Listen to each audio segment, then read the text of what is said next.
Hi everyone, Radhe Radhe. In this video, I'm going to continue on a topic that I had started earlier about thoughts being uncontrollable. Now, this has been very, very powerful for me. This video that I had heard, where this is something that we all know, right? We all know that very well from a long time. We know that, but to be able to actually apply it and to find a nuance in order to be able to apply it in a good way, that is phenomenal. So one of the things that so thoughts come, and how we choose thoughts and emotions like shame or whatever, how we choose to respond to them, that's in our control. The thoughts and emotions that come into us are not in our control. So I'm going to explain this nuance through this example that was recent for me, actually this morning. So today is the 8th, and the thought when I woke up and I saw that it's the 8th that came into my mind is, it's already been 8 days into January. What have I done in this year? What do I have to show for it? Now, we are so hard on ourselves. I'm sure, I don't know, I'm not sure, but many of you might have this kind of similar thought. And then immediately along with that thought came this shame, this deep sinking feeling like, oh, I did not do anything.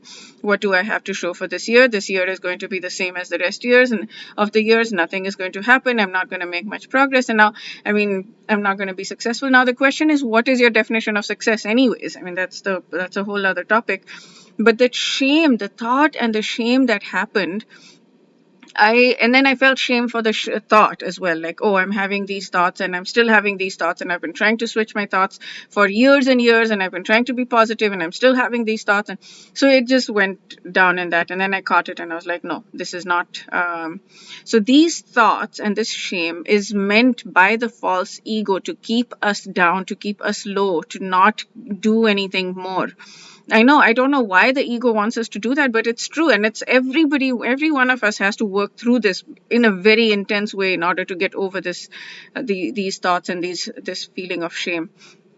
Um, so, okay. So once we understand that these thoughts and these feelings are there, created by the false ego to compare us to other people, to, or not even, there's not even somebody I'm specifically comparing myself with. I'm sure if I talk to anybody, everybody is going to feel the same way, like, oh, what did I do in the last 8 days? Everybody is going to feel that sense of like, so it's not even that I'm comparing myself with, maybe I'm comparing myself with an imaginary version of me, or I'm comparing myself with, like, these Mark Zuckerberg kind of people who get so much done. But I, some imaginary figure basically, but it's just, there is absolutely no point to the shame. So now there are two aspects of it which I've spoken about before. There's a discernment, understanding, and then there's the judgment. So the discernment is the intellectual thing, and then the judgment is like, I am not good enough, I have not done a good enough job. So how do we handle that? So I'm not saying you bury everything. The discernment is important, the discernment is good. So what can we do? What do we have in our control? How do we choose to respond to this? First of all, we take the judgment out of it, and we understand that, so there are two aspects to it now: the past and the future, right? So we take the past, we handle both of them. We take the past and we figure out, okay, what have we done in this last week? There has been so much that has happened in this last week. I have gone volunteering. I volunteered for about 7 hours at the temple on Friday. I volunteered for 2 hours on Sunday. I have started doing very consistently one round of chanting a day.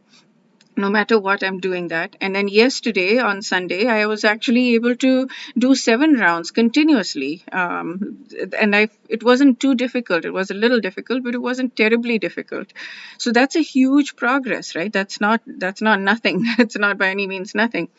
And then there have been a lot of other things. I've been doing these 3 videos every day, and I think the content that I've been producing has been increasing in quality. The amount of growth that I've been having through my life, through interacting with people in my life, has been huge. I've got journal entries to prove it, and I write extensive journals, which many people find difficult. So I've got so much going for me. But it's like, but I didn't follow my diet. right? So I'm giving you very specific examples so that you can understand, because I'm sure you can relate to it.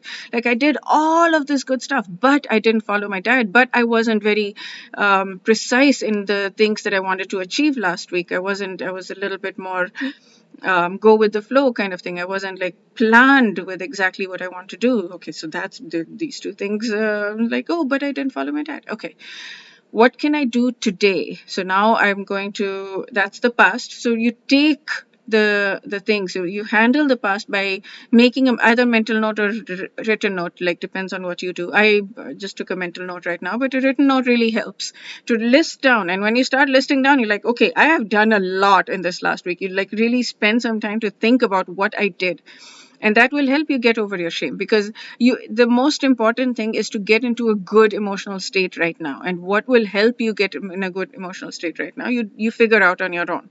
So handling the past and tackling it and saying, I am not accepting this thought and emotion because I have done a ton.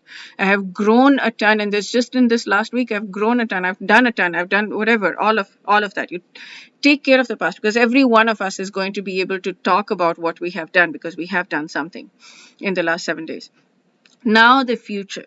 So now, instead of taking that shame along with us in the future, which is going to hold us back, we decide how do we want our week to look like. We make a complete clear plan for the week.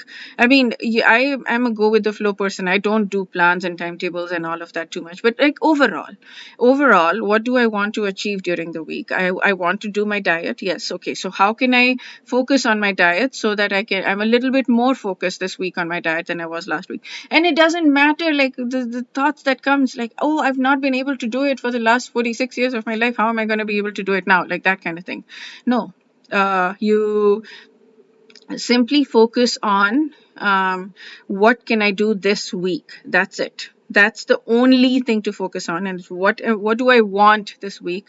What do I want? I want to follow my diet, and okay, I want to do these things. Like I want to, I'm doing the Gita chapter 3, so I'm like, I want to do the Gita chapter 3. I want to read this book, maybe at least. I've translated it on my own, just the translations of 43 verses. So if I read those verses once a day, every day, just read through them, that's it.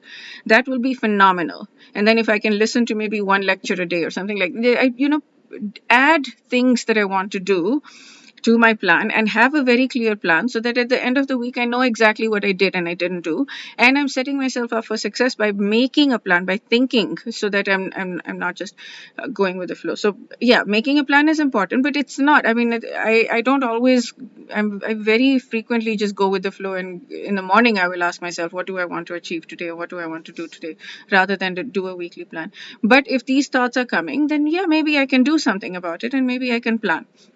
So without the shame, without the judgment, self-judgment, that is the most crucial part.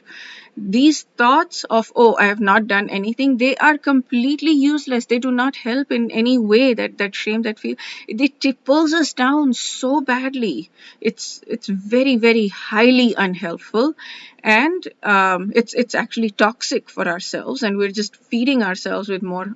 Oh, and then but then the how to handle that part where I'm feeling shame about still feeling these thoughts and emotions, you know that part you can handle by saying, these thoughts are uncontrollable, these feelings are uncontrollable, and every single time I'm catching them, that's a win. Every single time I'm managing to turn it around, that's a win. It does not matter how much of those thoughts I've tried to catch and they've fallen and everything. It doesn't matter. I'm celebrating. I am not feeling shame about this shame. I'm celebrating about catching this shame. I am going to immediately turn this around, and I'm going to be thrilled. I'm going to be beyond thrilled that I caught this, and I'm going to celebrate the heck out of it, because this is very, very crucial. This is very important, and this means that I'm still trying. This means that I'm still in the game. I'm still in the arena. I'm still fighting Maya, this illusory energy. I'm still fighting for my life. I've not given up, because if I give up, there is nothing I can do. If I give up and I just let myself go, I haven't done anything these past years, so I'm not going to be able to do anything more these future years. If I go in that direction, then I'm never going to be able to achieve anything, because yeah, I've given up. The only time you fail is when you give up. So yes, every single time you catch yourself, you celebrate the heck out of it. Yes, I caught this, and I'm so thrilled that I caught it, and this means that I'm going forward and I'm making progress. However long it takes, if it takes many lifetimes, who cares? As long as we're making progress, because we're going to be taking our subtle body with us into the next lifetime, so it's okay. So yes, every single thing that we do, it says so in the Gita as well, every single thing that we do, there is no loss on this path. There is absolutely no loss on this path. There's only gain, because every single thing you do, it takes you go forward from there. In the next lifetime or whatever, you go forward from there. The money that you make, of course, you leave behind, and you have to start from scratch again. But any gain that you make in this on the spiritual path, you go forward from that spot. So this it's brilliant. It's absolutely brilliant. Okay. Yeah, so that's it for this video. I hope this was helpful. Wish you a day filled with personal and spiritual growth. Radhe Radhe.